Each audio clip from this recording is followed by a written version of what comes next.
حقیقی ایمان کی کسوٹی کیا ہے، یعنی ہمیں کیسے پتہ چلے گا کہ ہمارے دل میں حقیقی ایمان کی روشنی موجود ہے؟ اس لیے کہ مسلمانوں کے گھر پیدا ہونے سے ہم بہت سے اعمال دینی حوالے سے انجام دیتے ہیں اور نیک نیتی سے اللہ سے ڈرتے ہوئے، لیکن پھر بھی ایسا محسوس ہوتا ہے جیسے دل میں وہ یقین نہیں ہے جس کا ذکر قرآن میں ہوتا ہے۔ یہ احساس اگر آپ کو ہے تو بہت مبارک ہے۔ ویسے اس ضمن میں نے اس جمعے میں جو تقریر کی تھی تو حضور کی ایک حدیث میں نے سنائی تھی، وہ دوبارہ آپ کو سناتا ہوں۔ دل میں ایمان کا ہونا تھوڑا ہے، کمزور ہے، ضعیف ہے، لیکن ہے۔ اس کے لیے تو حضور نے فرمایا اذا ساءت کا سیئتو کا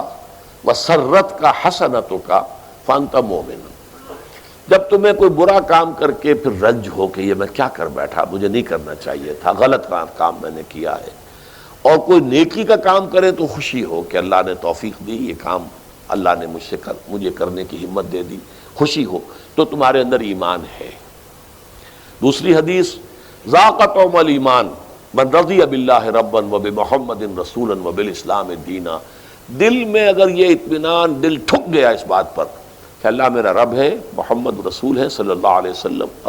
اور اسلام میرا دین ہے، تو یہ بھی ایمان کا مزہ چکھ لیا۔ باقی ایک ہے ایمان کی تکمیل کا مرحلہ، فقد اکمل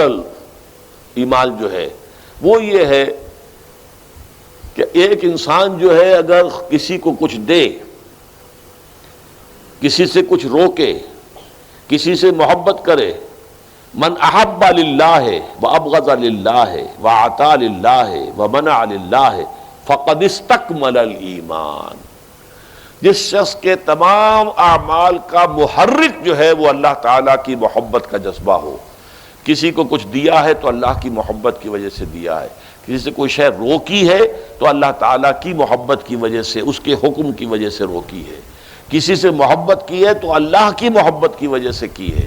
اور کسی سے نفرت ہے تو اللہ کی وجہ سے، اپنے نفس کی وجہ سے نہیں ہے، اس نے میرے ساتھ یہ کیا، اس نے مجھے یہ کیا، وہ یہ کیا، اس کی وجہ سے نہیں، نفرت ہے تو اس وجہ سے اللہ کی وجہ سے۔ جب انسان کے تمام اعمال جو اختیاری ہیں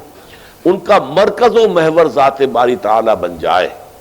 جو کر رہا ہے اللہ کے لیے کر رہا ہے، جو نہیں کر رہا ہے تو اس لیے نہیں کر رہا ہے کہ اللہ کو نہ کرنا پسند ہے، جو کر رہا ہے تو اس لیے کر رہا ہے کہ اللہ کو کرنا پسند ہے، وہ شخص ہے کہ جس نے ایمان کی تکمیل کر لی۔ اللہم اجعلنا منہم، اللہ مجھے بھی اور آپ کو بھی ان میں شامل کرے۔